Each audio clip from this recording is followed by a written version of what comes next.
अग्नि के जन्म के बारे में हमें पुराणों में कई विरोधाभासी कथन मिलते हैं। इसलिए अग्नि की सही वंशावली का पता लगाना थोड़ा मुश्किल है। ऊपर दिया गया विवरण भागवत और महाभारत में दिए गए कथनों पर आधारित है। अंगिरस ब्रह्मा के 6 मानस पुत्रों में से एक है। तारानकन अंगिरस ने श्रद्धा से विवाह किया और उन्हें 4 बेटियां और 2 बेटे हुए।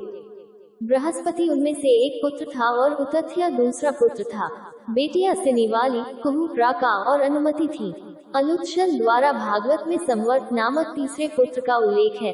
हालांकि नीचे उद्धृत मूल में ऐसा नहीं कहा गया है। ऐसा माना जाता है कि ब्रह्मांड 5 तत्वों से बना है, जिनमें से अग्नि एक है।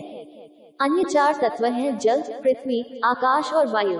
वनवास के दौरान राम और लक्ष्मण कुछ समय के लिए समुद्र के तट पर बने एक आश्रम में रहे।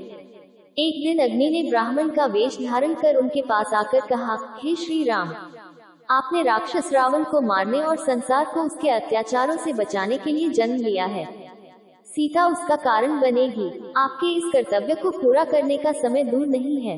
रावण शीघ्र ही आकर आपकी पत्नी सीता का अपहरण करने वाला है। इसलिए आपको मुझे रावण के साथ छल करने की अनुमति देनी चाहिए। सीता को मेरे पास सौंप दीजिए और मैं उसे सुरक्षित रखूंगा। उसकी जगह आप यहाँ एक माया सीता, प्रेत सीता रख सकते हैं, जो आपकी वास्तविक पत्नी की जीवित प्रतिकृति होगी।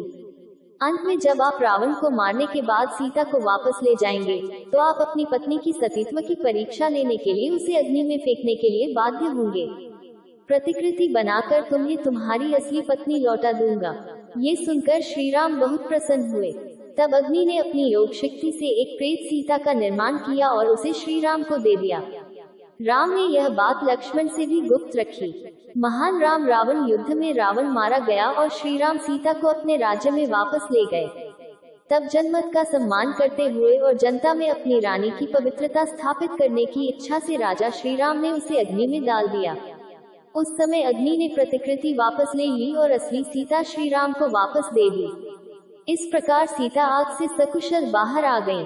बाद में राम और अग्नि की सलाह पर प्रेत सीता पवित्र स्थान पुष्कर में चली गईं और वहां तपस्या करने लगी। 3 लाख दिव्य वर्षों की लंबी अवधि तक तपस्या करने के बाद ये प्रेत सीता स्वर्गलक्ष्मी के नाम से जानी गई। यही स्वर्गलक्ष्मी थी जो बाद में द्वापर युग में राजा पंचाल के यज्ञ कुंड से पंचाली के रूप में प्रकट हुई और पांडवों की पत्नी बनी।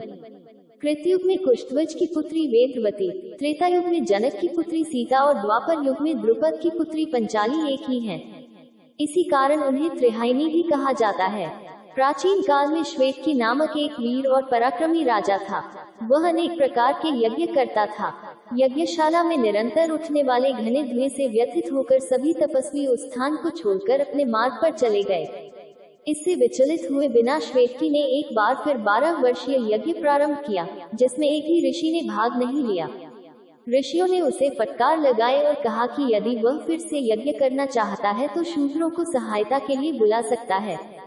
शूद्र हिंदुओं में सबसे निम्न जाति के होते हैं और उन्हें सामान्यतः यज्ञों में भाग लेने की अनुमति नहीं होती।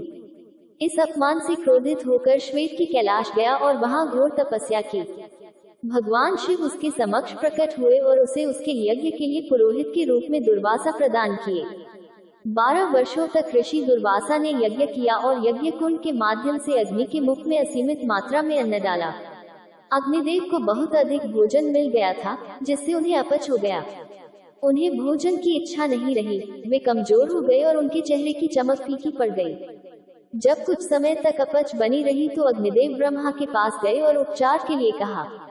ब्रह्मा ने कहा कि यदि अग्नि देवों के शत्रुओं के निवास विशाल खांडव वन को जला दे तो उनका अपच ठीक हो जाएगा। अग्नि ने तुरंत जंगल को भस्म करना शुरू कर दिया, लेकिन जंगल के निवासियों ने जल्द ही आग को बुझा दिया। निराश अग्नि फिर ब्रह्मा के पास गए और बाद में उन्हें सलाह दी कि वे कुछ समय तक उस जंगल में नर नारायण के आगमन तक प्रतीक्षा करें। तब वे अग्नि को जंगल को जलाने में मदद करेंगे। अग्नि ने समय आने की प्रतीक्षा की। उस समय पांडव श्री कृष्ण के साथ इंद्रप्रस्थ में रह